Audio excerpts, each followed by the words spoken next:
여보세요? 여보세요? 안녕하세요. 네, 안녕하세요. 네, 반갑습니다, 시청자님. 네. 반갑습니다. 어떤 점이 궁금하시고 고민이 되실까요? 예, 저희 네. 아들이 네. 지금 자금이 작은 상태에서 네. 순전히 그 투자 목적으로 네. 아파트 2개를 봤어요. 어디 보셨어요? 구로동에 네. 두산 2부하고요. 네. 요거는 지금 평수가 있는데 4개 네. 평수가 있는데 이 중에서 만약에 이게 괜찮다고 하면 어느 평수가 가장 괜찮은지. 네. 그리고 또 하나는 관악 봉천 현대. 네. 요거 23평을 봤거든요. 관악구 어떤 아파트요? 저기 봉천 관악 현대요. 관악 현대. 3번지, 네. 1000번지. 네. 요거 23평을 봤는데요. 네. 저희 투자 목적으로 과연 지금 이걸 기초로 해서 재산 증식이 가능할런지 그러시군요. 판단 부탁드리고요. 알겠습니다. 만약 네. 이게 아니라면 제3의 선택지가 있다면 좀 부탁드리겠습니다. 또 열어두고 계시는군요. 가능성도. 그러니까 관악구 봉천동 현대아파트랑 구로동의 구로두산 위부 두산 투자 위부. 목적이라고 말씀해 주셨고요. 네, 평수도 네, 네. 궁금하시다고 했어요. 네, 이사님 네. 인사 나눠주세요. 네, 안녕하세요. 네. 안녕하세요. 반갑습니다. 네, 반갑습니다. 자, 먼저 여쭤볼게요. 네. 아드님이 이제 순수 투자 목적으로 보신다고요? 네. 네, 투자 목적으로 보시고 투자금을 한 어느 정도로 잡고 계세요? 지금 얼마 준비가 안 돼서 한 2억 선에서 지금 2억. 보다 보니까 네, 저희가 2억 이제 선 좀 한계도 정도에서 느끼고. 예, 보고 계시고. 네. 좋습니다. 자, 일단 뭐 말씀하신 남구로역 아래쪽에 구로 두산 위브 말씀하시는 거 맞으세요? 네, 맞습니다. 자, 요 아파트랑 그다음에 네. 쪽 봉천동 쪽 봉천. 지금 네, 그 그렇죠. 상도동 고개 넘어가는 네, 네. 그쪽 말씀하시는 숭실대. 거죠? 네, 숭실대 네. 위쪽에. 네. 그렇죠. 여기 이제 관악 현대 이렇게 이제 보신 것 같은데 네. 저는 개인적으로 둘 다 반대 의견을 좀 드리고 싶고요.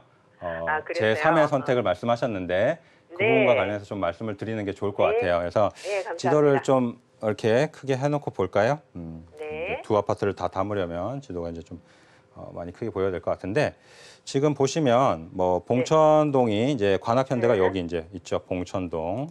예. 그리고 남구로역 아래쪽에 이제 구로동에 이제 두산 위브 이렇게 있는데 네. 제가 그 시청자분의 상황을 좀 네.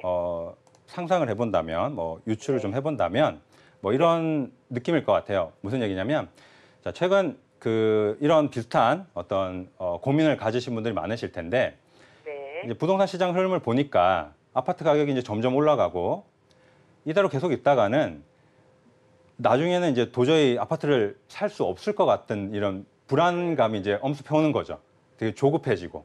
그래서 뭐라도 사긴 사야겠는데 내가 이제 가진 돈은 많지 않고 그래서 내가 사고 싶은 아파트들은 너무 이제 가격이 비싸니까 그래서 어느 정도 지역을 양보하면서 보다 보니까 아마도 그렇죠. 이런 아파트들을 보시게 된 것 같다는 얘기입니다. 얼추 비슷한가요? 예, 맞아요. 근데 네네. 돈이 놀고 있는 게 너무 안타깝고. 네, 그래서 예, 사실 맞습니다. 뭐 화폐 가치는 계속 떨어지는데 그대로 네. 이렇게 현금으로 들고 있는 건 불안하단 말이에요. 그래서 네네. 이제 아무래도 이제 그래서 뭐라도 사야겠다 이런 생각으로 이제 보셨을 텐데 자 네. 그런데 만약에 이제 이 아파트 중에서 그냥 한 아파트를 선택해서 매수를 한다면 제 생각에는 또 한 가지 중요한 흐름을 좀 놓치고 있는 게 아닌가 이렇게 생각이 됩니다. 무슨 얘기냐면 최근에는 이제 투자자분들의 선택이 굉장히 냉정해졌습니다. 지금 무슨 얘기냐? 오르는 부동산과 조금 덜 오르는 부동산 간의 격차가 굉장히 심해졌다는 얘기입니다. 뭐 양극화라고 표현을 할 수도 있겠는데 그럼 우리가 선택을 할 때도 굉장히 확실한 선택을 해야 된다는 거예요. 애매한 선택은 하면 안 된다는 얘기입니다. 그러면 제 생각에는 지역을 선택을 하시든 상품을 선택을 하시든 둘 중에 한 가지는 확실한 선택을 하셔야 될 것 같다는 거예요. 자, 그럼 시청자분이 이 두 아파트를 보셨는데 제 생각에 적어도 지역을 선택하신 건 아닌 것 같아요. 그죠? 뭐 서울에서 한계성이죠, 뭐 금액에 그렇죠. 대한. 네, 그래서 뭐 돈에 맞추다 보니까 지역을 적절하게 포기를 네, 했단 네. 말이에요. 그리고 맞습니다. 그러면 지역을 포기했으면 상품이라도 제대로 된 건 선택을 해야 되는데 무슨 얘기냐면 아예 뭐 신축 대단지 브랜드 아파트거나 아니면 재건축이 굉장히 기대된다거나 하는 정도의 상품성이 있어야 된다는 얘기입니다. 지역을 포기했으니까. 근데 그렇게 봐도 좀 애매하시죠. 그래서 이렇게 투자하시는 건 조금 아닌 것 같고 그러면 뭐 시청자분 같은 경우에는 방법이 없느냐? 방법은 있죠, 당연히. 방법은 있습니다. 무슨 얘기냐면 지역에 좀 집중하는 방법을 선택을 하셔야 될 것 같다는 얘기예요. 우리가 네, 맞습니다. 상품은 아파트 말고도 다른 상품들이 있잖아요. 대체를 할 수 있지 않습니까?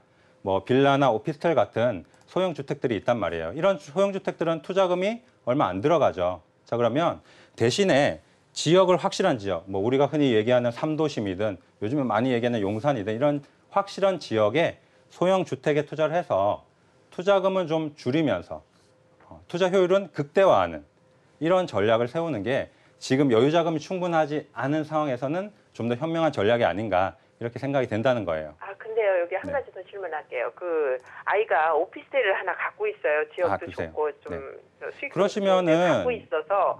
그러시면 제 네네. 생각에는 네. 좀 더 공격적으로 투자를 한다면 차라리 네. 임대 사업을 활용을 하셔서 절세까지 가능한 방법으로 해서 이런 소형 주택에 투자를 하시면 투자 효율도 높이고 또 절세까지 가능하시기 때문에 그런 좀 방법을 생각해 보셨으면 좋겠고요. 그 자세한 이제 투자 지역 그러면 이제 다음 질문이 당연히 어떤 지역에 어떤 물건을 선택해야 되느냐 사실 이 부분이 네. 궁금하실 텐데 이제 네. 사실 시간 관계상 제가 이제 또 자세하게 짚어드리기가 좀 힘드니까요. 방송 끝나고 전화 주시면은 어떤 구체적인 지역 선정 요령이라든지 물건 선정 팁에 대해서 좀 더 자세하게 안내를 드리도록 하겠습니다.